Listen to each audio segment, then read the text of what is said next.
Hello and welcome back to another video in my brand new BMW 3 Series.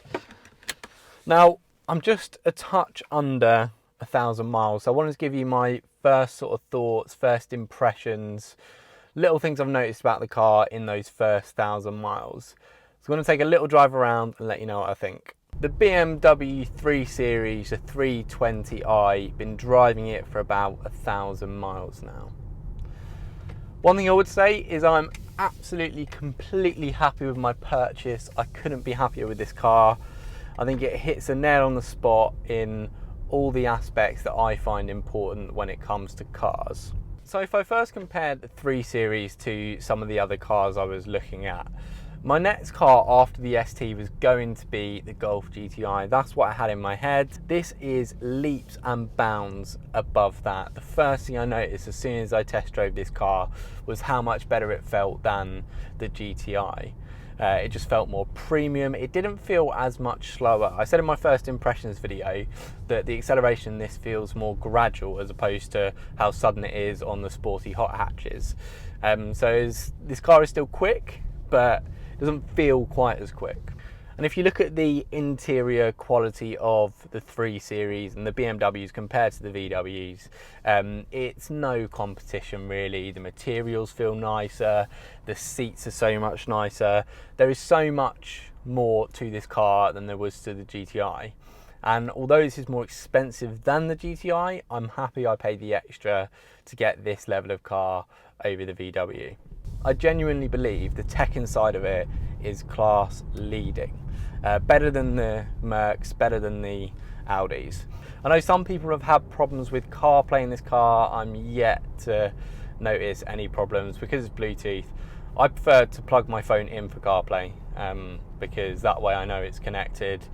But so far it's been absolutely seamless with Bluetooth and I've not had any problems. This is the entry-level engine. It's the 320i.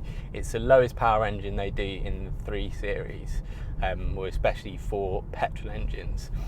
And I think it is absolutely perfect. I was worried that because I was getting the smallest engine, the slowest engine, that I would want more power. I wish I'd gone to the 330 or maybe the 340i.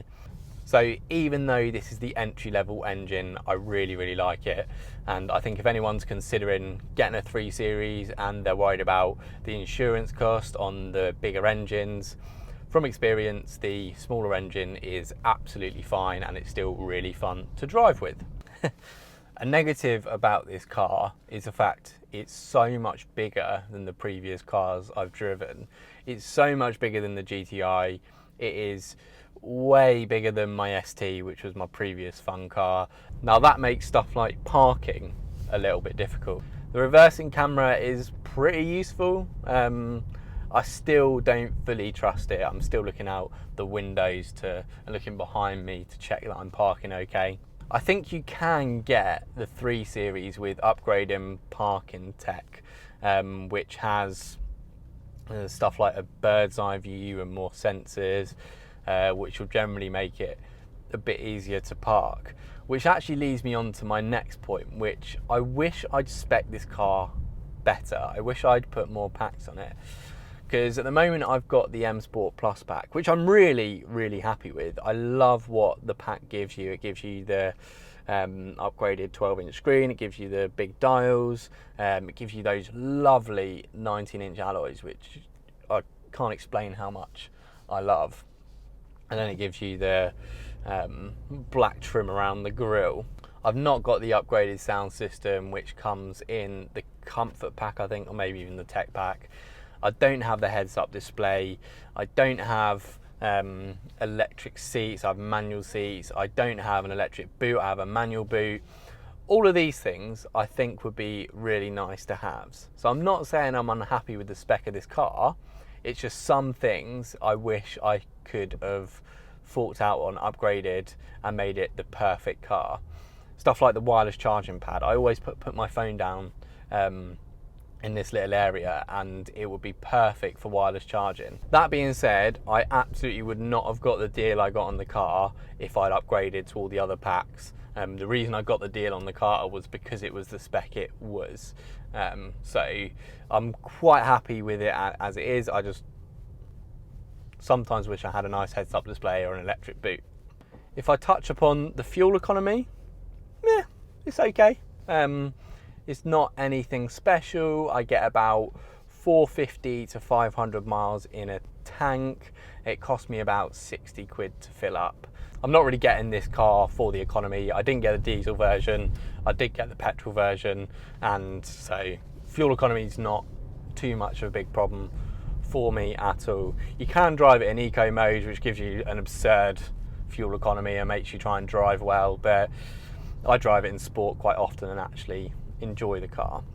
So there we go, 1,000 miles into the car. A few things I've noticed, a few things I really like, a few things I wish I'd done differently about the car, but I'll check in 2,000 or 5,000 miles to give you my further thoughts on the car. In the meantime, let me know what you think of the 3 Series, the 320i, in the comments below. I want to know what videos you want to see. If you've got any questions about it, also leave those in the comments. And if you want to see more videos on the 3 Series, the 320i, make sure you subscribe, hit notifications, and you'll see when I next upload a video. So thank you so much for watching. Really appreciate you taking the time, and I'll see you in the next one. Where should I drive to? Hammersmith? Why is the sun out? Piss off, sun. Go ahead, my friend. You are welcome. Go. Go. But at the moment, it's just too much to